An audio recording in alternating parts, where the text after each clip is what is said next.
Hello friends, देखेंगे हम लोग क्लास 11th की जो हम लोग बायोलॉजी देख रहे थे। बायोलॉजी में हमने पिछले क्लास में आप लोग को बताया हुआ था कुछ बातें जिसके अंदर हमने नामकरण देखा था। और नामकरण के बाद हमने पार्ट भी बांटे थे।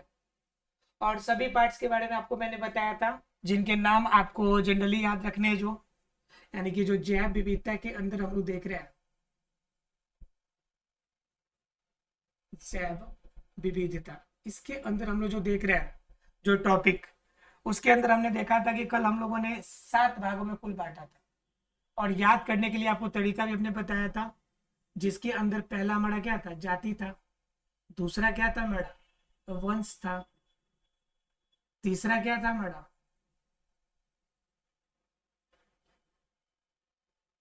उसके बाद वंश के बाद क्या था हमारा, कुल था। कुल के बाद क्या था हमारा गण था। गण के बाद क्या था हमारा, वर्ग था। और वर्ग के बाद क्या था हमारा, कुल गण वर्ग। उसके बाद क्या था हमारा, संघ था। और संघ के बाद क्या था हमारा, जगत था। तुमने बताया था कि आपका एक तरह की क्वालिटी जो रखेगा वो जाति में, और फिर उनके एक जैसे क्वालिटी के साथ जब मिक्सअप करके जब बनेगा तो वंश बनेगा। वंश के अंदर कुछ जनन की तरह अगर कुछ अंतर होंगे तो कुल में हम उसके बना देंगे, कुल में बांटेंगे। कुल के अंदर कुछ कुलों में जब डिफरेंस होगा तो उसे गण के अंदर रखेंगे। फिर कुछ डिफरेंसों को एक साथ मिलाकर गण के हम लोग वर्ग में रखेंगे। वन के साथ आपका संघ में, और संघ के साथ हम किस में रख रहे थे, जगत के अंदर रखने की कोशिश कर रहे थे हम लोग। ये हम लोगों ने देखा था पिछले क्लास के अंदर। अब देखेंगे हम लोग क्या, कि इसके अंदर अब कुछ एग्जाम्पल्स के थ्रू से हम लोग जानने की कोशिश करेंगे कि किस प्रकार से आपका क्या होता है कि एक साथ ये रखा जा सकता है। ठीक है, एक साथ रखने का मतलब इसमें कुछ एग्जाम्पल्स हमने बताए थे आपको। इसमें जैसे कि जाति में हमने बताया था, जाति में आपको बताया था कि आपका पैंथरा है, लियो, पैंथरा लियो, और क्या, पैंथरा टिग्रिस। अब जरा ध्यान दीजिएगा कि हमने बताया था कि पहला जो होता है आपका वंश नाम, दूसरा क्या होता है जाति नाम। ठीक है, तो ये आपका लियो जो हो गया, और ये जो टिग्रिस हो गया, ठीक है, ये इस कैटेगरी में आ जाएंगे। ठीक है, अब क्या होगा कि देखिए दोनों में पैंथरा एक समान है, पैंथरा एक समान है, तो ये आपके नीचे आ जाएंगे, कॉमन हो जाएंगे, ये पैंथरा में आ जाएगा। दो अलग अलग जीव है, पैंथरा लियो क्या है, शेर है, और पैंथरा टिग्रिस क्या आपका, बाघ है आपका, क्या आपका बाघ है। लेकिन इन दोनों को हमने क्या कर लिया है, पैंथरा में रखा है, तो ये हमारे क्या हो गए, वंश हो गए। ठीक है, अब क्या होता है कि आपकी कुल की बात आती है, तो पैंथरा का कुल क्वालिटी यानी जो कुल गुण होते हैं, अर्थात क्या होता है, लियो के और टिग्रिस के, अर्थात कि शेर और बाघ से मिलते हैं। शेर और बाघ से जब मिलते हैं तो क्या कर लेते हैं हम लोग, एक साथ रख लेते हैं। अब बात आगे आती है, आपका क्या होता है कि अगले कुल की बात होती है, तो कुल की बात में क्या हो जाएगा आपका कि पैंथरा और ये आपका पैंथरा हो गया, और उसके बाद आप मान लीजिए कि फेलिडी होती है, ये बिल्ली की प्रजाति आपकी, सॉरी फिलिडी की आपका वंश है। अब यह दोनों एक साथ मिलेंगे, माफ कीजिएगा फेलिस होता है, फेलिस है, और ये जब एक साथ मिलेंगे अर्थात ये बिल्ली का है, एक साथ मिलेंगे तो इन दोनों को एक साथ जब रखेंगे तो इन दोनों को हम क्या रखेंगे, फेलिडी के अंतर्गत रख देंगे, फेलिडी के अंतर्गत रख देंगे। तो फेलिडी क्या हो जाएगा हमारा, कुल हो जाएगा। कुल का मतलब क्या हो जाएगा, ये फैमिली हो जाएंगे। एक क्या हो जाएगा, फैमिली हो जाएगा। एक फैमिली हो जाने के बाद क्या बच गया आपका, एक फैमिली हो गया। अब बात आती है किसकी, गण की बात आती है। तो गण में क्या आते हैं कि अब फिर लक्षण देखेंगे, स्पेसीज के लक्षण देखेंगे, और लक्षणों के आधार पर हम क्या करेंगे कि इसे एक साथ रखने में कोशिश करेंगे। तो एक साथ रखने का मतलब क्या हो गया कि आपका फेलिडी हो गया, और इसके अलावा आपके अन्य जीव हो गए। ठीक है, फेलिडी के अलावा इसी कैटेगरी में रहने वाले और चीता हो गए, अन्य आपके जीव हो गए। इन सभी को एक साथ मिला के हम क्या करेंगे, जो गण बनाएंगे, या कार्निवोरा जीव में रख देंगे इसे। किसमें रखेंगे? कार्निवोरा के अंतर्गत रख देंगे। अब जब एक कार्निवोरा के अंतर्गत हमने क्या रख दिया? गण के अंदर रख दिया, तो उसके बाद हमें क्या आती है कि हम इसे क्या करेंगे? एक समान गण वाले को हम क्या करेंगे? एक वर्ग में डिनोट करने की कोशिश करेंगे। तो वर्ग में क्या जाएगा? जब एक कार्निवोरा आ गया तो वर्ग के अंतर्गत क्या आ जाएंगे? आपके क्या हो जाएंगे कि आपका क्या होता है कि 2-3 आपका एक साथ आने के बाद यह एक वर्ग बनाएगा, जैसे कि कार्निवोरा हो गया। अब इसी के अंदर हमने क्या ले लिया? ये बाघ है, ये कुत्ता हो गया, ये क्या हो गया? आपका चीता हो गया। ये जो आपके जो जीव थे, इन सभी के अलग अलग आपके क्या कहते वंशगण आते थे, लेकिन इन तीनों को एक साथ मिलाकर, इन तीनों को एक साथ मिलाकर हमने मैमिलिया वर्ग बना दिया। क्या बना दिया जी? मैमिलिया वर्ग। मैमिलिया का मतलब समझ रहे होंगे आप लोग, स्तनपाई। तो स्तनपाई क्या हो गया? एक जीव बन गया। उसी प्रकार से हम क्या देख सकते हैं कि हम अन्य जीवों को, जैसे सांप हो गया हमारा, ठीक है, इसके अलावा आपका क्या कहते हैं अर्थवर्म हो गया, मतलब कि आपको क्या कहते हैं केचुआ। ये सब किसके अंतर्गत आएंगे एक साथ? यह आपका रेंगने वाले जीवों में आ जाएंगे, सरीसृप वाला कैटेगरी में आ जाएंगे। किसमें आ जाएंगे? सरीसृप वाले में आ जाएंगे। तो यह एक क्या करेंगे? अपना एक अलग वर्ग बनाएंगे। तो यह वर्ग का एग्जाम्पल हो गया। अब क्या हो जाता है कि आगे जब बढ़ेंगे हम लोग तो वर्ग एक साथ मिलेंगे, तो ये क्या हो जाएंगे कि एक साथ मिलकर आपके एक आपका संघ बनाने की कोशिश करेंगे। तो संघ में क्या आ जाएगा कि अब संघ में क्या हो जाएगा? जिस तरह से हमने जाति वंश गण में देखा था, तो इन वर्ग के अंदर भी कुछ ना कुछ आपकी होगी, आपकी एकता, यानी एक समान गुण। उन समान गुणों के आधार पर हम क्या करेंगे? संघ में रखेंगे। तो देखेंगे क्या मैमिलिया के अंदर, सरीसृप के अंदर या फिर अन्य जीवों के अंदर आप क्या करते हैं? हम नोटो कार्ड के आधार पर, यानी कि जिसके अंदर रीढ़ की हड्डी पाई जाएगी, तो उसके आधार पर हम क्या करेंगे? कॉर्डेटा वर्ग में रखेंगे। कॉर्डेटा वर्ग, कॉर्डेटा वर्ग में रखेंगे, ठीक है। कॉर्डेटा का मतलब होता है कि जिसके अंदर पृष्ठ की रज्जु पाई जाए, यानी कि रीढ़ की हड्डी जब पाई जाती है पीछे वाली, तो वह किसके अंतर्गत आएगा? कॉर्डेटा वर्ग में। या कुछ ऐसे भी होते हैं जिनके अंदर नहीं पाया जाता है, नोटोकार्ड नहीं पाए जाते हैं, तो फिर उसको अलग रूप में कैटेगराइज करेंगे, तो यह संघ बनेगा। अब यह उसके बाद क्या होता है कि यह आपका जगत बनाएगा। तो यह आपके सारे जीव है, तो यह आपके क्या हो जाएंगे? जीव जगत में हो जाएंगे। अगर इसी में पौधों की कैटेगरी होती, अगर पौधों की कैटेगरी होती, तो ये क्या हो जाते हैं? ये आगे बढ़ के प्लांटी जगत में आ जाते, प्लांटी जगत में आ जाते। तो इस प्रकार से क्या होते हैं कि गुणों के आधार पे हम लोग जाते जाते कहाँ पहुंच जाते हैं? जगत पे पहुंच जाते हैं। और ये जगत जब एक साथ मिलेंगे तो पूरी दुनिया, पूरी संसार बनाएगी। तो क्या हो गया कि जाति में हमने देखा है कि जाति क्या होता है कि अलग अलग रूप में होगा, यानी कि सबसे बेसिक जो है, सबसे छोटा स्तर, एग्जाम में पूछ देता है कभी कभी, सबसे छोटा स्तर बताए, सबसे छोटा लेवल, सबसे छोटा पार्ट बताए। या सबसे छोटा लेवल क्या हो जाएगा? हमारा जाति। और सबसे बड़ा लेवल क्या हो जाएगा? हमारा जगत। यह सबसे क्या हो जाएगा? सबसे सबसे बड़ा लेवल हो जाएगा। और ये क्या हो जाएगा? सबसे छोटा पार्ट हो जाएगा। अब क्या हो गया? जाति सबसे छोटा हो गया। जाति, एक जैसे जाति को मिलकर वंश बना लिया, एक जैसे बहुत सारे वंशों को मिलाकर कुल बना, एक जैसे बहुत सारे कुलों को मिलाकर गण, और गण से वर्ग, वर्ग से संघ, संघ से जगत, और जगत के बाद क्या हो गया? आपका पूरी दुनिया का निर्माण हो जाएगा। तो फ्रेंड्स, इसकी चर्चा हमने कल भी करी थी, इसके एग्जाम्पल्स हम लोगों ने क्लियर कर लिए। आशा फ्रेंड्स ये क्लियर हो गया होगा, ये क्लियर हो गया होगा।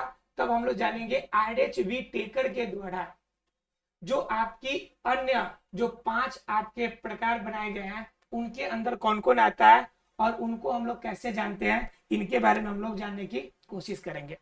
आशा फ्रेंड्स ये क्लियर हो गया होगा।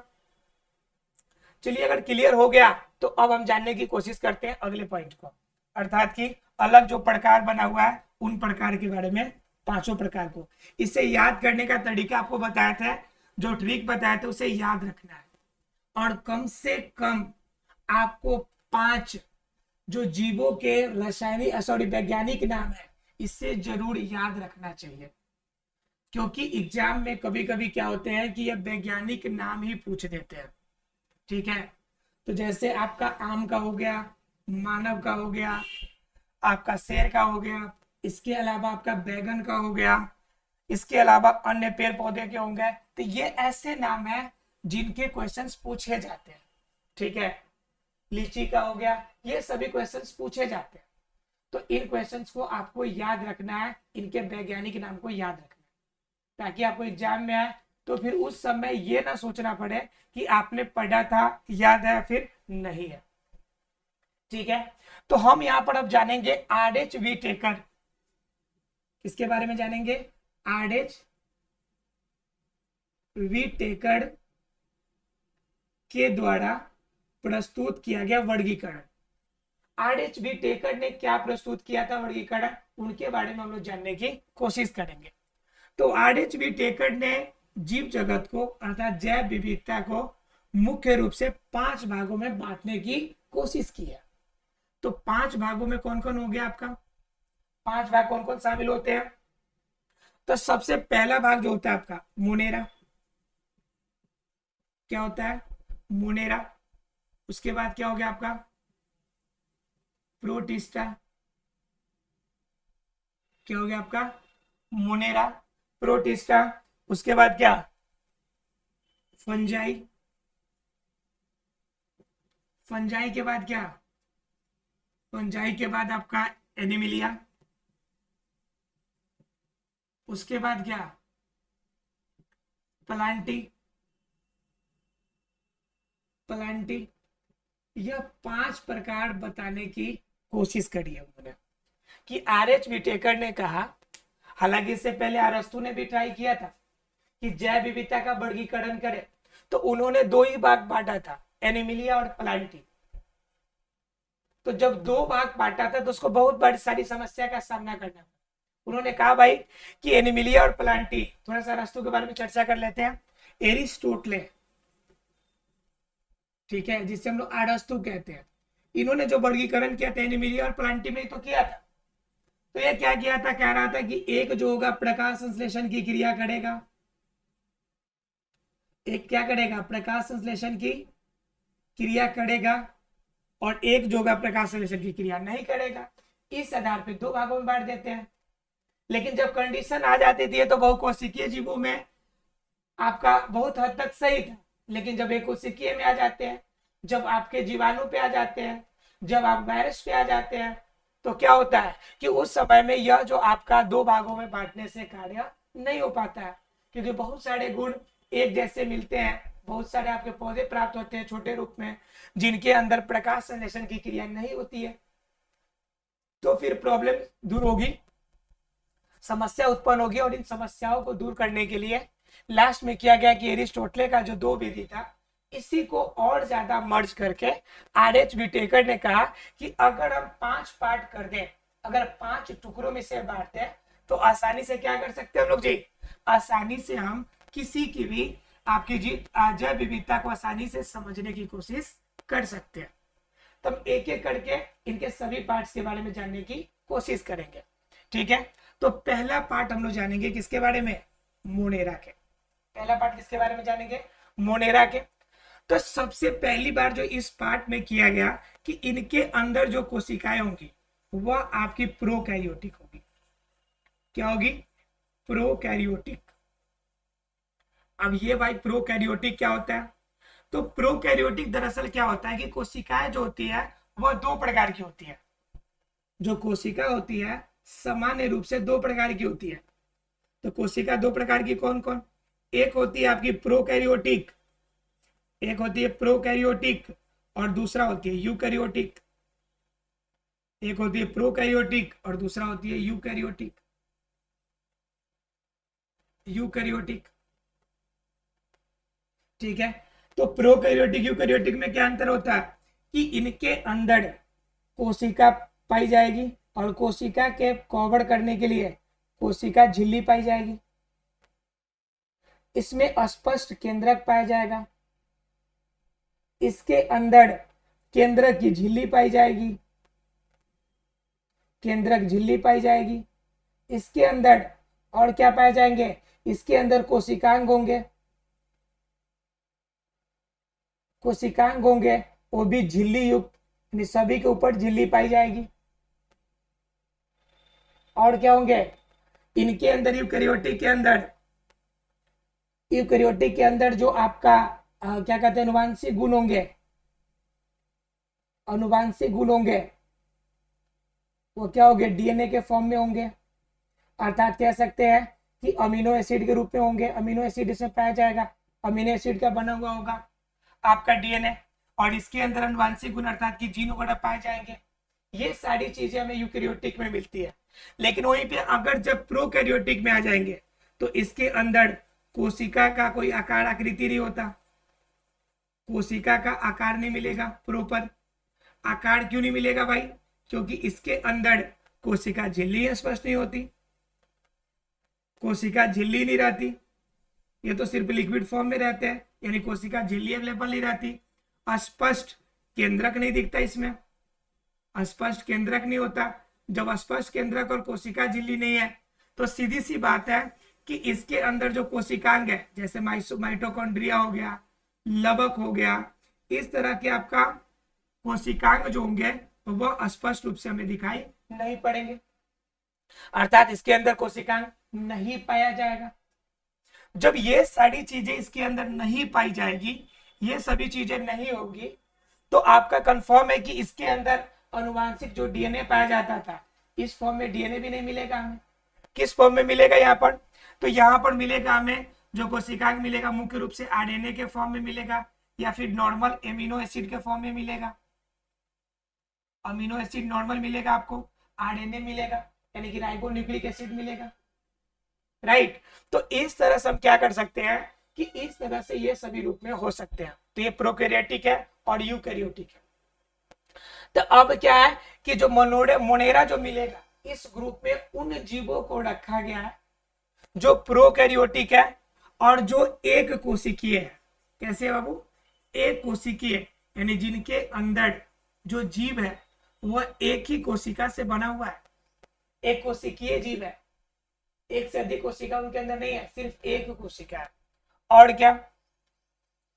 और इसमें क्या होगी कि प्रोकैरियोटिक एक कोशिकीय होंगी, तो इसके अंदर और से भी तो कुछ गुण होंगे। तो और क्या गुण होंगे कि इनके अंदर स्पष्ट केंद्रक अनुपस्थित रहेगा, यानी केंद्रक तो रहेगा नहीं, केंद्रक इसके स्पष्ट रूप से रहेंगे नहीं। यह जो आपका होगा वह संयोजित रूप में होगा क्या? तो संयोजित रूप में होगा भी नहीं। तो क्या करता है उसके बाद? कहता है कि यह क्या होगा, यह परपोषी रूप में रहेगा, स्वपोषी रूप में रहेगा, या किस रूप में रहेगा? ठीक है, तो इसके अंदर क्या होगा कि यह जो सामान्य रूप से काम करेगा वह स्वपोषी रूप में काम करेगा। स्वपोषी रूप में आपका कार्य करेगा, मतलब स्वपोषी रूप में कार्य करने का मतलब क्या? वह पदार्थों को संश्लेषित खुद से कर ले, और खुद से संश्लेषित करके और खुद से अपना भोजन की आपूर्ति करेगा। तो वह किसके कैटेगरी में आएगा? मोनेरा के कैटेगरी में आएगा। अर्थात कि मोनेरा एक ऐसी कैटेगरी में बांटा गया जो आपका क्या हो, प्रोकैरियोटिक हो, और साथ में क्या हो, उसके अंदर वो एक कोशिकीय होगा, उसके अंदर केंद्रक होंगी लेकिन उसकी झिल्ली नहीं पाई जाएगी, केंद्रक की झिल्ली अनुपस्थित रहेगी।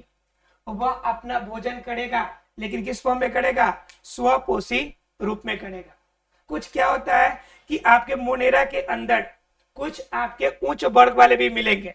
जो उच्च वर्ग वाले मिलते हैं वह सामान्य रूप से अपना भोजन प्राप्त करने के लिए सहजीवी का रूप धारण करते हैं।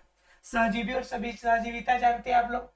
सहजीवी क्या होते हैं कि दो ऐसे जीव मान लीजिए ए है और बी है। चलिए इसको एक एग्जांपल आपकी प्राकृतिक रूप में एग्जांपल ले लेते हैं। जैसे मान लीजिए कि आपका भैंस है, ठीक है, और भैंस के ऊपर जो आपके कीड़े, कुछ कीड़े रहते हैं, जैसे आठगोड़वा कीड़ा कहते हैं, और क्या क्या लोकल लैंग्वेज में कहते हैं, 8 पैरों वाला, ठीक है, यानी कि भैंस है, इसके ऊपर 8 पैरों वाला या छोटे छोटे कीड़े पाए जाते हैं।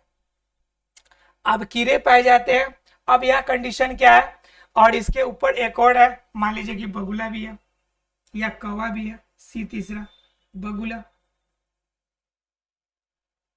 ठीक है। तो यहाँ पे आप दो केसेस देखेंगे, परजीविता का, एक सहजीविता का केस।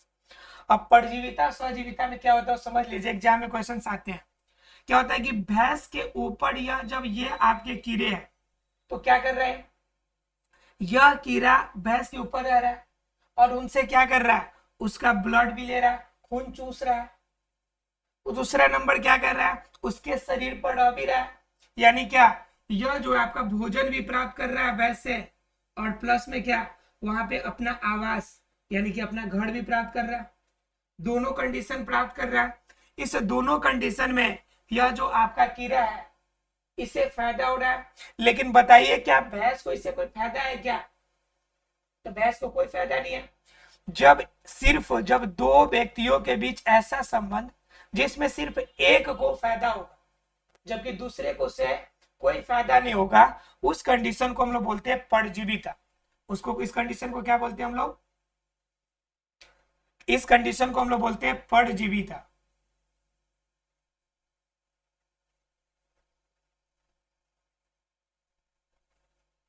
ठीक है, यानी परजीवी होना। अब परजीविता वाले में क्या होगा कि यानी कि भैंस को बेनिफिट नहीं हो रहा है कुछ भी, लेकिन यह जो कीड़े इनको बेनिफिट हो रहा है, यानी एक ही आदमी को फायदा हो रहा है, तो यह हो गया परजीविता। अब दूसरा कंडीशन देखिए, भैंस और यह आपका बगुला या कौवा है, मान लीजिए बगुला या क्या है जी, कौवा है। अब बगुला और कौवा में देखिए कि क्या है, अब देखिए क्या करता है कि यह जो कौवा है यह भैंस के पीठ पर बैठता है तो आप कुछ देर के लिए आश्रय प्राप्त करता है।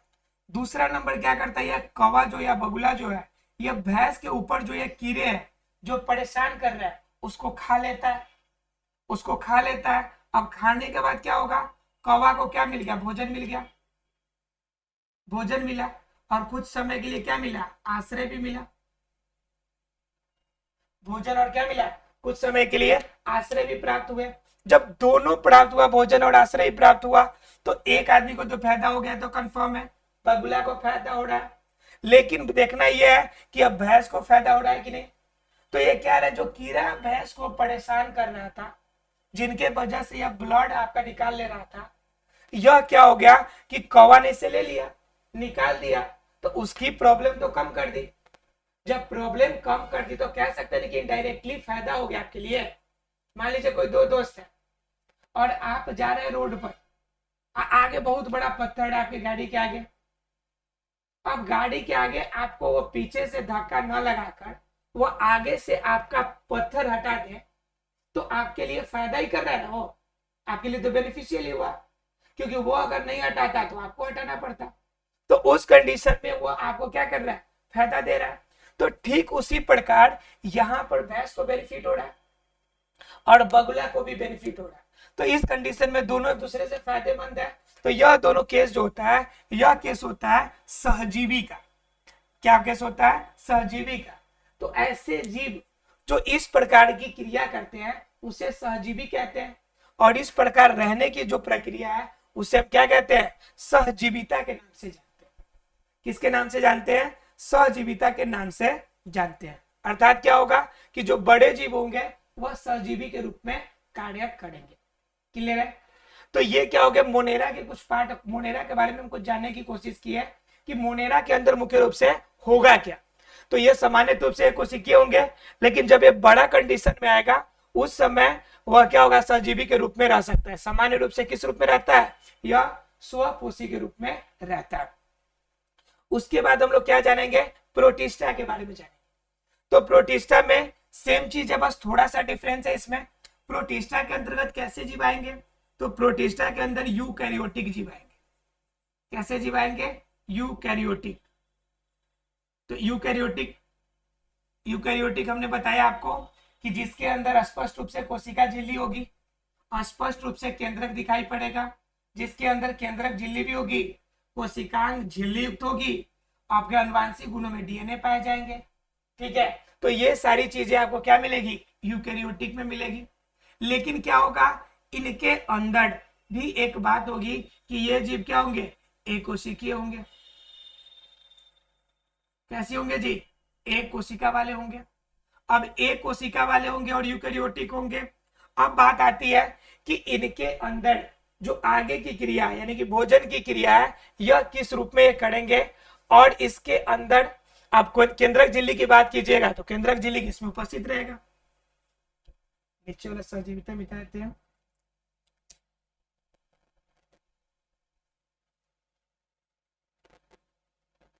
ये यहां से मिटा देते हैं इसे, ताकि आसानी से समझ में आ जाए आपको। छोटे छोटे टर्म अगर समझते चलेंगे आप तो बड़ा टर्म इजीली हो जाएगा सर, अगर ना समझेंगे छोटा छोटा तो दिक्कत होगा।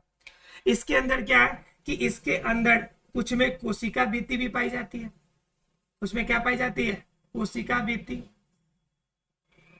अब जब कोशिका भित्ति होगी तो कंफर्म है कि इसके पहले कोशिका झिल्ली भी पाई जाएगी, कोशिका झिल्ली भी पाई जाएगी, कोशिका भित्ति और कोशिका झिल्ली भी रहते हैं। इसके अंदर जो क्रियाएं होंगी वो कैसी होगी, अपना भोजन की पूर्ति कैसे करेगा, स्वपोषी के रूप में करेगा, अर्थात स्वपोषण के द्वारा करेगा। ठीक है, तो यह इसके अंदर आपके सारे गुण होंगे। यह भी दोनों एक कोशिकीय है, बस दोनों में मुख्य अंतर क्या है आपका कि यह दोनों जो होंगे, यह दोनों में अंतर यह है कि इसके अंदर प्रोकैरियोटिक है, इसके अंदर यूकैरियोटिक है। और इसके अंदर स्वपोषण की क्रिया थी, यह आपका सिंथेटिक रूप में होती थी, यानी संश्लेषण से होता था सामान्य रूप से पदार्थों को संश्लेषित करके। इसके अंदर जो होगा आपका जनरली क्या होगा, फोटोसिंथेटिक। फोटोसिंथेटिक समझते हैं आप लोग, क्या, प्रकाश संश्लेषण क्रिया के द्वारा ये भोजन करेगा वह स्वपोषी के रूप में, तो किस रूप में करेगा, प्रकाश संश्लेषण के रूप में। जैसे आपका क्लेमाइडोमोनस हो गया, क्लेमाइडोमोनस आपने नाम सुना होगा। तो ये क्या करते हैं जी, क्लेमाइडोमोनस जो होते हैं इसी कैटेगरी के अंतर्गत आएंगे आपका। उसके बाद क्राइसोफाइट्स होंगे, ठीक है। तो ये क्या होते हैं कि ये ऐसे जीव होते हैं जो आपका मुख्य रूप से क्या करते हैं, मुख्य रूप से आपका यूकैरियोटिक होंगे, एक कोशिकीय के रूप में होंगे, लेकिन ये फायदेमंद होंगे। इसमें भी क्या होते हैं कि इसमें आपको अलग अलग रूप में आपके पदार्थ पाए जाएंगे। इसमें आ जाएगा आपका क्या, एग्जाम्पल में यूग्लिना आ जाएगा, क्या आ जाएगा, यूग्लिना आ जाएगा। एक कोशिकीय जो शैवाल होते हैं वो शैवाल शामिल हो जाएंगे, क्या हो जाएंगे, शैवाल शामिल हो जाएंगे। कुछ मोल्ड्स भी आ जाएंगे इसमें, कुछ मोल्ड्स भी इस कैटेगरी में शामिल हो जाएंगे। तो क्या हो जाएंगे कि यूकैरियोटिक भी ये सभी पार्ट्स हो जाएंगे और प्रोकैरियोटिक के ये पार्ट हो जाएंगे। क्लियर है फ्रेंड्स, यहां तक किसी को दिक्कत नहीं होगा मोनेरा और प्रोटिस्टा के अंतर्गत। ठीक है, यानी हमने आज दो पार्ट जाना, मोनेरा के बारे में और प्रोटिस्टा के बारे में। ठीक है, और इसके कुछ एग्जाम्पल जाने के लिए ना, सवाल मोल्स है ना। इसके अंदर क्या होता है कि प्रोटोजोआंस भी कुछ आते हैं, यानी कि प्रोटोजोआ भी इसके अंदर शामिल होते हैं। सूक्ष्मजीव के प्रकार में हमने देखा था, आप लोग को बताया था हम कि शैवाल, प्रोटोजोआ और क्या होते हैं जी, इसके अलावा और भी आपके क्या होते हैं, शैवाल, प्रोटोजोआ, वायरस, जीवाणु और एक क्या बच गया आपके, कवक। ये 5 प्रकार थे। ठीक है, अब क्या हो गया कि इसमें आपका जो होंगे ये शैवाल और मोल्स, यूग्लिना इसके एग्जांपल हो गए, प्रोटिस्टा ग्रुप हो गया और मोनेरा, ये 2 ग्रुप हम लोगों ने जान लिया। कल हम लोग जानेंगे फंजाई, एनिमिलिया और प्लांटी के बारे में। मेन क्या होते हैं कि आपको फंजाई और एनिमिलिया के बारे में ही जानना है और इसी के बारे में ज्यादा थोड़ा सा इंपॉर्टेंट तरीके से पढ़ना है। बस क्या होगा कि आपको ध्यान रखना है कि यह आपका कोशिका भित्ति वाला और आपका यूकैरियोटिक होता है, प्रोकैरियोटिक होता है, लगभग सभी गुण समान होते हैं। इसके अंदर क्या होगा कि प्रोटिस्टा और मोनेरा में बिल्कुल एक दूसरे के विपरीत होंगे। तो मोनेरा याद रहेगा तो प्रोटिस्टा याद हो जाएगा, प्रोटिस्टा याद रहेगा तो मोनेरा आप कवर कर लेंगे। आशा फ्रेंड्स है दोनों पार्ट क्लियर होगा कि आरएच विटेकर के 2 पार्ट्स और हमने एरिस्टोटल यानी अरस्तु के 2 प्रकार बताए। एनिमिलिया और आपका प्लांटिक की स्पेस पर इन्होंने किया था, ये क्लियर होगा। साथ ही हमने बताया कि आपको सातों बार के एग्जाम्पल देके आपने बताया आपको कि किस प्रकार से जैव विविधता के आधार पर समझने के लिए आपके किस तरह से वंश, जाति, कुल, गण, इन सभी पार्टों में संघ, जगत, इन सभी पार्टों में बांटा गया। इनके क्रम से आप लोग याद रखेंगे और ये 5 भाग याद रखेंगे। 2 पार्ट हमने क्लियर कर लिए, 3 पार्ट कल हम लोग कवर अप कर लेंगे। Thank you very much.